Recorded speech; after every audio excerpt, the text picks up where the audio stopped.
A deusa pelona, a rainha que pisa no meu cocoru e se quiser no meu corpo inteiro. A waifu absoluta de SO finalmente faz sua aparição. Yuki Asuna, depois de 5 episódios, finalmente chega em Underworld com a conta de Stacia Chama. Hello, meus queridos Kohais, sejam muito bem-vindos para mais um vídeo onde o foco de hoje é consagrar, é exaltar, é falar sobre Sword Art Online Alicization War of Underworld, episódio de número 33 no total da saga Alicization, episódio de número 9 da parte 2. E é isso, eu tô empolgado, tô animado, tô gritando, tô quase sem fôlego, mas tô feliz, eu tô apaixonado quase, porque eu tô com muita saudade, finalmente a Asuna aparece, já era saudade muito apertada, foi bem fiel à novel, a aparição dela realmente é dos céus, ela já chega mesmo mostrando esse poder apelão, porque é mulher do Kirito, né, é namorada, é noiva, obviamente que aprender a ser apelona também, né, em Underworld, porque o Kirito tá um pouco meio assim, né, em Underworld, ele não tá totalmente mostrando 100% dele, então a Asuna tem que mostrar pra ver se dá uma inspiração, uma empolgação, não é?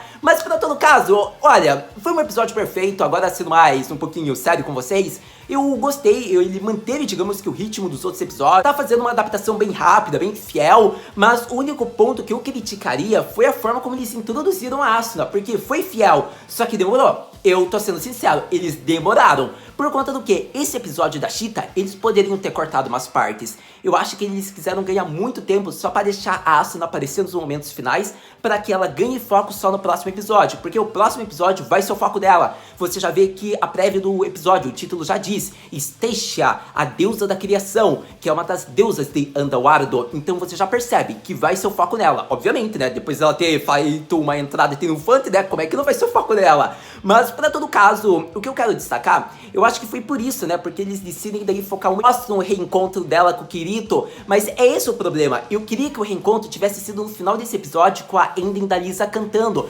porque se vocês lembram de vídeos bem passados, já no começo do Alicization Part 2, eu falei que seria perfeito. Imagine toca um lasting no final, a Asuna tá abraçando o Kirito, e é uma cena que só quem leu a novel tá entendendo o que eu tô falando. Seria perfeito, digamos que assim, a Asuna finalmente em lágrimas, com saudades, finalmente reencontrando depois de tanto tempo, digamos que o namorado, e seria perfeito, porque a música da Lisa seria a melhor trilha sonora. Só que acontece que não foi isso, infelizmente. Eu tô muito curioso, porque o próximo episódio, eles têm que fazer isso e a Guerra das Waifus, sério. A Guerra das Waifus finalmente tá acontecendo, mas eu só posso falar isso quando acontecer. Pra todo caso, agora, então, o episódio, Haru, o que você achou? Foi bom, perfeito até, só acho que gastaram muito tempo na Cheetah, mas é porque eles não quiseram aproveitar e colocar muito a Asuna já nesse episódio, eles querem colocar ela no próximo, que daí ela é o foco, tanto que é o título, Stacia.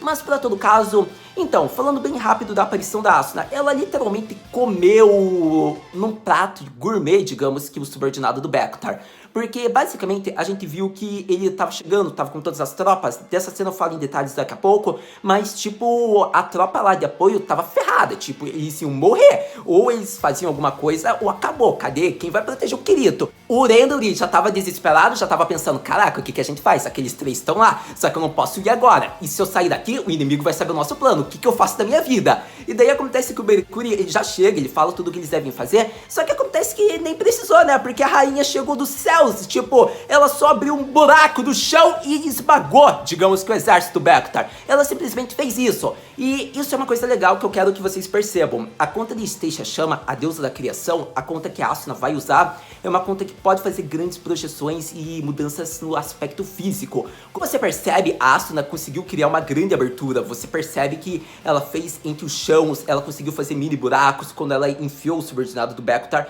já, digamos que, para baixo da terra. E isso é bem interessante porque mostra que ela pode controlar os aspectos físicos da região de Underworld. Não é à toa que é uma deusa, realmente. E acontece que isso é muito interessante, porque não é porque ela pode fazer isso que ela pode fazer à vontade. Só que sobre isso eu posso falar com vocês só com o decorrer dos episódios, mas eu já quero que você fique atento. É uma conta pelona, é uma conta mega poderosa, a Asuna está extremamente forte em Underworld, só que ela tem restrições ainda, ela não vai talvez poder usar seu poder à vontade, mas isso a gente fala se acontecer no próximo episódio, com o decorrer. O que você tem que saber é que ela tem uma conta que pode fazer grandes projeções e é extremamente poderosa.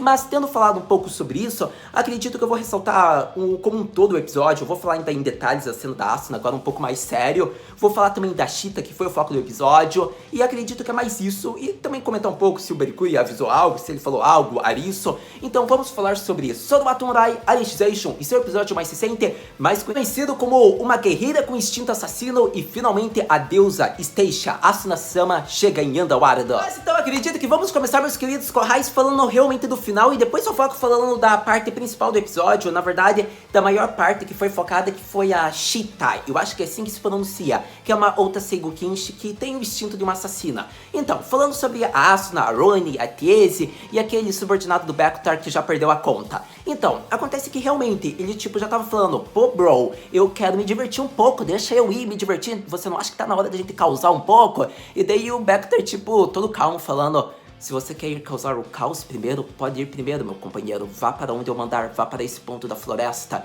E daí acontece, ele fala, obrigado, bro. E daí acontece que realmente o subordinado do Bekutar, ele foi. E a gente vê, então ele tipo leva uma tropa assim, e realmente o plano é pra matar a tropa de apoio. E acontece que se eles colocassem fogo, ou se eles acabassem com o mantimento, seria o fim, de certa maneira, digamos que, da tropa, do Império Humano. Porque, tipo, acabaria com o abastecimento, tipo, de comidas. E sem comida você não sobrevive vários dias numa guerra. Então acontece que a gente viu que o Bekutar, realmente, o subordinado dele, acabou com vários membros da tropa de exploração. De exploração, meu Deus, o que eu tô falando? Acabou com vários membros do Império Humano, digamos, vários membros da tropa de apoio do Império Humano. E acontece que a gente vai vendo que a Roni, ela sai, digamos, lá da cabana onde ela está protegendo o Kirito. E ela, tipo, tá com um olhar meio medroso, observando em volta o que tá acontecendo. E lá o subordinado do Bekutar, ele já falou, isso, venha na minha direção, venha para a sua morte. E acontece que quando ele ia pegá-la por trás, o que acontece? E da Roni teve um ótimo senpai. Nossa querida Roni teve um protagonista que faz do hack o seu amigo, o seu parceiro, o seu travesseiro, nosso querido Kirito-sama. E acontece que com os ensinamentos do grande senpai Kirito, ela só pega a espada, acerta por trás, ele já desvia e ele fala, uou, baby, como que você me achou aqui? Como é que você percebeu minha presença? E ela só fala, meu senpai me ensinou não só a depender de minha visão somente, mas sim de todos os sentidos, de tudo que está ao meu redor. E acontece que ele tipo já fala senpai, que deve ser algo bem tipo do Nippon, né? Que é senpai, digamos, ser uma pessoa mais velha, experiente, que tipo é um tutor, de certa maneira. Acontece que ele ficou perplexo, porque aberto, ele nunca acreditava que alguém iria ensinar a Roni, só que eu acho que ele ficou mais surpreso pelo termo senpai do que pela técnica dela. Porque acontece que ela pega a espada, ela enfia por trás, né? Tipo, como se ela já imaginasse que tivesse alguém. Então, ela já sabia desde o começo. A gente pode até falar que ela fingiu que estava um pouco medrosa e ela sabia quem ia atacar. Então, nosso querido Sama preparou bem os seus discípulos. Kirito e Yujo sempre sendo incríveis. Pra tal do caso, a gente viu que foi rápido, daí ela explica isso, ela fala, inimigo, venham! E daí acontece que a Tiese, ela já sai da cabana junto dos outros membros da tropa de apoio. E acontece que o subordinado do Bekutar gosta, porque ele fica surpreso, só que ele tipo fica satisfeito, porque ele sabia que isso poderia acontecer e ele tinha trazido uma tropa de apoio com ele. E acontece que ele fala, vamos pessoal, e daí acontece que tipo é uma tropa muito mais forte, né? Podemos dizer que é mais forte que goblins, mais forte que orcs, mais forte que magos. Acontece daí que a gente vê que a Tiese e a Roni, elas não vão conseguir. Se elas não cuidavam de um goblin, como é que vão cuidar desses caras? Então acontece que os outros membros da tropa de apoio também não vão conseguir dar conta. Então a gente vê que tipo o que a gente faz? A gente tá quase ferrado, alguém tem que salvar a gente. Cadê o Seigo Kinshi? E realmente foi daí essa parte que focou no Renri, porque eles souberam, foi avisado que o inimigo estava por trás, estava lá na base de apoio. Nesse momento acontece que o Renri, ele pensa no que ele pode fazer, só que ele não pode mudar o plano tão rápido, senão o inimigo vai perceber. E acontece que o Berikuri, ele chega, ele é o comandante supremo, ele sabe o que ele tem que fazer. Ele fala que vai dar conta, digamos, lá dos Kentoshi, lá dos lutadores, ele vai lutar contra os 5.000 sozinho, digno do mito, né, do homem que, deixa eu falar, sério, apaixonado. E daí acontece que ele ainda fala, vocês cuidam daquela parte, você avisa as outras tropas, e daí ele fala que Arisu deve voltar pra tropa de apoio, ela deve ajudar eles. Então, tipo, o Berikuri, ele foi bem rápido. E acontece que nesse momento em diante, quando Arisu estava correndo, quando todos estavam olhando, quem chega dos céus? Quem chega abrindo um mega buraco, engolindo a Dark Territory? Quem chega causando um buraco, colocando o subordinado do Bekutar debaixo da terra e já matando a conta? E nesse momento, é nossa querida Asuna. Ela foi muito legal porque a Ronin realmente ela seria morta pelo subordinado, porque ela não conseguiu aguentar os ataques. Afinal, ela é muito boa, só que ela ainda é uma aprendiz, ela não é uma discípula de elite. Ela não teve muito tempo de experiência, ela não teve muito tempo com o Kirito. Então, acontece que ela só soube o básico, realmente, ela só tem algumas dicas. Então, foi interessante porque nesse momento ela consegue sair rápido, ela fala Stacia chama, e realmente é a Asuna na conta da Stacia, e causando já uns desastres. A gente vê, digamos que o olhar surpreso do Berikuri, a gente vê sobre os céus uma grande aurora, a gente vê Arisu olhando, digamos que para a grande luz que está emanando dos céus, e acontece que quando a Asuna causa o buraco e coloca o subordinado do Bekuta, ele fala Sono Keihai, essa presença, esse modo, essa velocidade, só pode ser ela, a Lightning Flash, e assim acaba o episódio, fechando com a Asuna mostrando a aparição, o traje novo que ela usará nessa temporada em Underworld. Então, meus queridos corrais, acredito que eu já falei basicamente da parte final do episódio, tudo que eu queria. Eu já fiz minha opinião crítica sobre a mudança lá da Cheetah logo no comecinho do vídeo, que eu acho que eles alongaram demais a parte dela, foi legal, afinal é uma Seigokinshi que a gente não conhecia muito, então acho que foi bem interessante dar um foco para ela, sendo que todos os Seigokinshis estão tendo, só que acontece que também foi para ganhar tempo, porque assim eles podem fazer um episódio inteiro focado na Asuna. Então, de certa maneira, eu não tenho críticas, por conta de que eles colocaram a entrada da Asuna para causar um impacto para que a hype fique durante uma semana. Então a produção foi bem inteligente em causar isso. Para todo caso, sem dúvidas, foi épico, foi muito bonito. Eu acredito que foi o melhor do que eles poderiam fazer. A animação desse episódio está sendo fantástica, só que agora acredito que a gente vai começar a falar da Open, porque a Open teve mudanças, e daí eu falo da parte lá da Cheetah. Mas então, da Asuna, acredito que eu falei tudo que eu queria do que ela apareceu nesse episódio. Mais cenas a gente fala quando acontecer no próximo episódio. Mas lembrando, Ronin foi muito inteligente, a tropa de apoio armou muito bem ali um plano, a gente viu o Berikuri dando ordens rápidas, só que a Asuna já conseguiu salvar de certa maneira, digamos que a tropa de apoio. Mas para todo caso, agora vamos falar das mudanças que houveram na Open Resolution. Mas então vamos falar agora das mudanças que houveram na Open Resolution, a Open do War of Underworld. São mudanças que são notáveis, mas não quer dizer que serão significativas. Por conta do que? Você percebe que eles só retiraram cenas dos Seigokinshis que já tiveram impacto e destaque,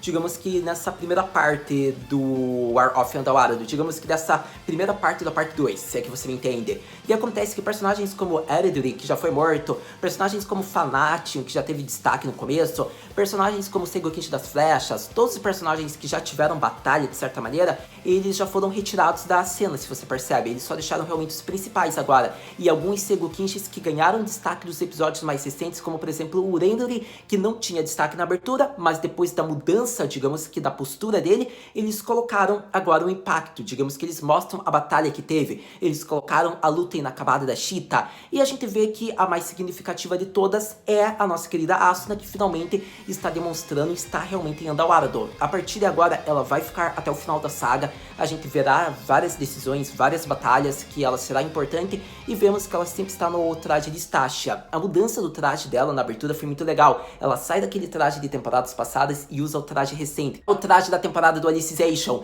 Então foi muito legal isso, porque mostra que ela realmente já está lá, ela está determinada, e a cena mais significativa de todas, eu acredito que seria ressaltar a cena da batalha entre Bekuta, Arisu e Asuna. Só que eu quero que você lembre de uma coisa, é uma cena que é pra criar hype, eu quero basicamente dizer isso. Eu não vou te confirmar se isso vai acontecer ou não, eu vou te confirmar isso com o tempo, mas agora não é o momento certo, é o momento para criar hype pra você. Por conta do que? Eu vou acalmar ao mesmo tempo que eu vou criar uma hype, você vai perceber. A luta do Berikuri contra o Shasta aconteceu? Eu quero que você me diga isso. Até agora não aconteceu, não é mesmo? E é uma cena que apareceu na abertura. Se essa luta vai acontecer ou não, só o tempo dirá. Para todo caso, então eu quero que você fique bem calmo, porque pode ser que a luta da Arisu da Asuna contra o Imperador também não aconteça, tendo em vista que é uma cena para criar hype ou é uma cena que vai acontecer. Para todo caso, eu te deixei agora com duas opiniões. Ou você vai pro time da hype, ou você vai pro time mais realista, mas que tem fé que vai acontecer. No caso, foi uma cena legal, a gente vê que mudaram o foco do Berikuri, mostra ele, tipo, só com a espada numa pose, tipo, eu vou acabar com mais de 5.000 pessoas do Império Negro, tipo, foi quase isso, do Império da Dark Territory. Então, eu diria que a mudança da Open não foi assim tão significativa, eu ainda posso ressaltar talvez, deixa eu pensar, o Kirito, por exemplo, eu acho que é a única coisa que falta da abertura, porque porque a maioria dos pontos que eu já tinha que apresentar, eu apresentei nos outros vídeos que tem relação com a abertura. Então eu só tô ressaltando as mudanças, mas eu acredito que a cena do Kirito, digamos que é agora uma cena bem diferente, porque antigamente a imagem do Kirito refletido na Arisu ainda era, digamos que numa região mais, como eu posso dizer, azul, era como se fosse na mente da Arisu. E dessa vez a gente vê ele como se ele estivesse no campo de... Vemos ele portando a Blue Rose, vemos ele com a Sky Knight Sword, vemos ele com o traje clássico. Então isso já é uma amostra. O Kirito alguma hora vai voltar. Só que eu já digo, sejam pacientes. Vocês lembram que eu falo isso toda hora. Quando eu me refiro ao Kirito e à volta dele, eu sempre falo, sejam pacientes, porque é só no final, mas vai ser épico. Mas para todo caso, a gente fala sobre isso logo logo. Então, para todo caso, acredito que tendo falado tudo da abertura, podemos falar agora do episódio, do que tá faltando, que é falar da luta da Seigo Kinshi assassina, vamos falar da Cheetah. Agora eu vou ser um pouco rápido, mas ainda vou falar de uma cena que foi muito interessante, porque foi a maior parte do episódio essa cena em questão. Vamos falar da luta do Kentoshi e da Seigo Kinshi com o instinto assassino, da nossa querida Cheetah. Então, eu achei que foi interessante porque não foi uma das melhores lutas, mas foi uma das mais cativantes e uma das minhas favoritas do Alicization. Eu acredito que foi uma luta que é complexa de entender, porque aborda os sentimentos de uma Seigo Kinshi e de certa maneira que são semelhantes a de um membro da Dark Territory. Então a gente percebe, a gente tenta entender, mas a gente não entende pelo completo. É uma luta que na verdade está inacabada, por isso dá a entender que está faltando algo. É uma luta que ainda tem que ter um desfecho. Eu diria que o Champion, ele é um daqueles personagens que eu não quero que morra, é um dos personagens mais legais, porque você vai perceber que ao longo dos episódios vai ter membros da Dark Territory que são interessantes. A própria Eripia, ela era legal, a gente não queria que ela morresse. O Shasuta, a gente não sabe o que aconteceu, a gente não queria que morresse também. O Champion, a gente torce que ele fique vivo, porque ele é muito... ele tem uma carisma, ele é muito fascinante. Então a luta dele com a Seigo Kinshi foi interessante, por quê? Porque a gente nota que ela é semelhante, ela se diverte lutando, se matando contra os outros, só que ao mesmo tempo a gente tenta se aprofundar um pouco dos sentimentos dela e a gente não compreende. Por conta de que ela não demonstra ter um instinto assassino, uma hostilidade, mas ela tem uma aura, ela tem a maldição, digamos que, de um assassino. Porque a gente percebe isso pela cena que eu achei muito engraçada, que eu ri um pouco, que foi quando ela falando Watashi ga ikimasu, e assustando Mercuri e Arisu. Eles ficaram surpresos de ver ela ali, eles não tinham notado a presença. Eu ri mais, foi muito da hora isso. Pra todo caso, a gente já vê isso. O que quer dizer? Ela tem ainda um instinto, por mais que não pareça, porque Arisu fala, embora os golpes dela sejam ferozes e sejam violentos, ela não demonstra uma hostilidade, um instinto assassino. E acontece que o próprio Mercuri fala o que eu vou dizer pra vocês, que é o mesmo pensamento. A gente pode conhecer há centenas de anos, mas a gente não vai compreender ela. Por conta que o Mercuri diz isso, ele já tá mais de 100 anos com ela, convivendo, e ele não entende ela. Então foi bem interessante isso. Como é que a gente vai entender ela, tipo, com um episódio ou com uma novel, não é mesmo? Então eu diria que foi legal, foi interessante. A gente vê a arma dela, a planta que ela conseguiu do reconhecimento da Dark Territory, virou a sua arma, digamos, que ela utiliza-se nas batalhas que a Quimera fez. É uma cena bem interessante o flashback, porque mostra mais da Dominus Tureta e a maneira com que ela cuidava, que ela falava com os Seigo Kinshis. A gente percebe o modo que ela já tratou o Renry, a gente percebe o modo que ela tratou a Cheetah, e acontece que a Cheetah foi interessante porque ela fala, você tem medo de se aproximar dos outros porque você tem o desejo de matar tudo à sua frente. Você não consegue controlar talvez esse desejo, por isso você não se aproxima. Não é algo que eu reclamo, mas então mate tudo, que no fim, no caminho sangrento, talvez você descubra como quebrar sua maldição, pois essa arma que eu estou fazendo para você reflete a toda a maldição que foi colocada sobre você.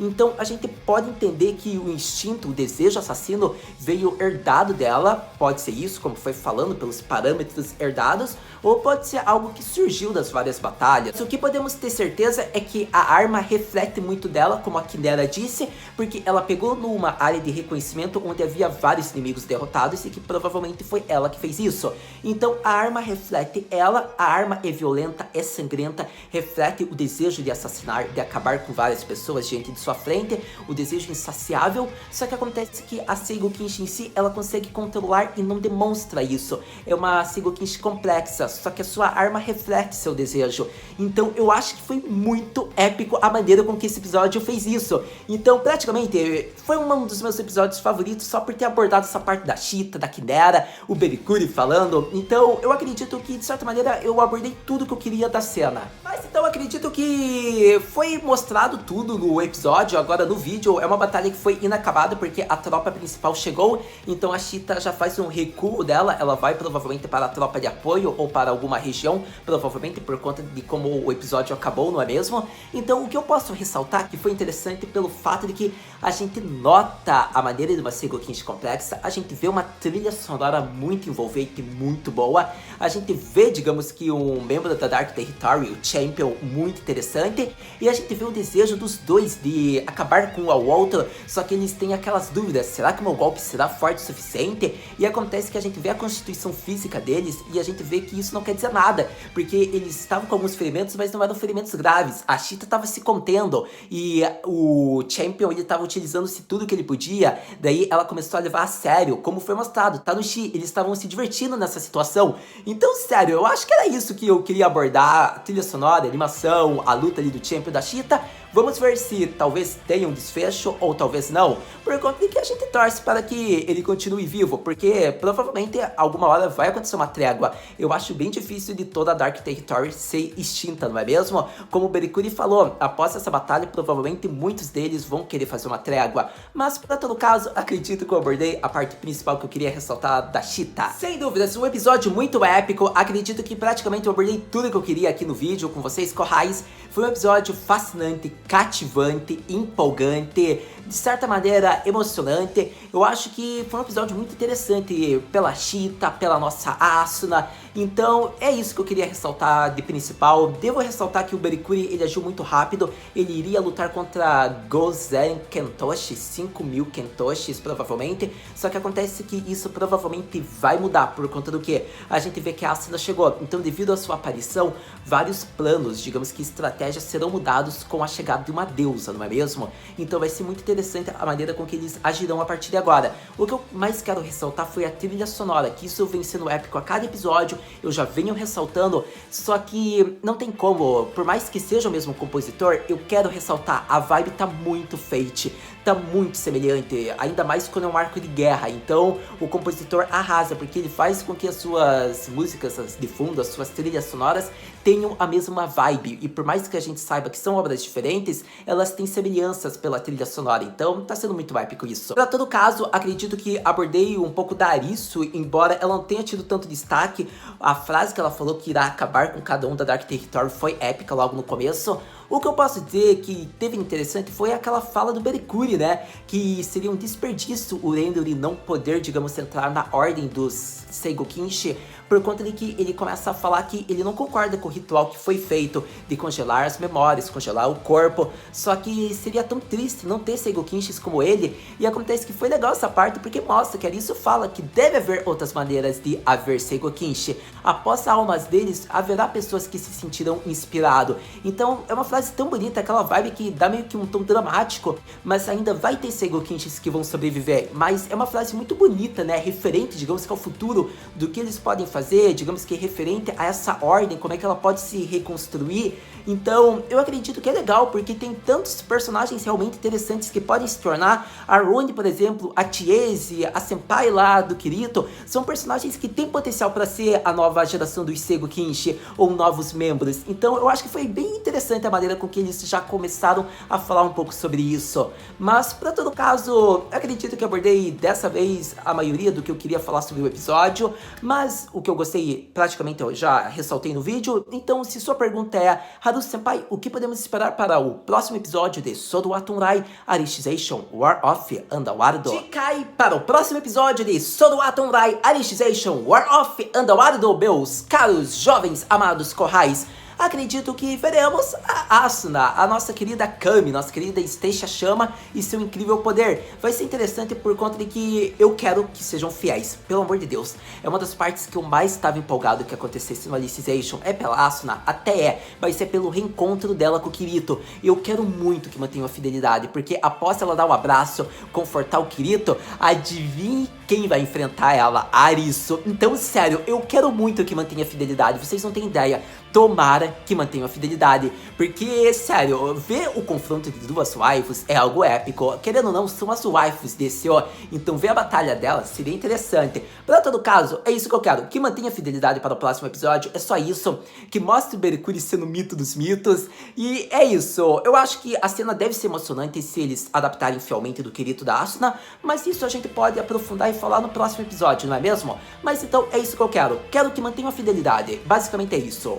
Mostrando a cena da Asuna do Kirito, da Arisu e da Asuna, e daí do Mercúrio mostrando por que ele é o comandante supremo do Isegoshi Kinshi.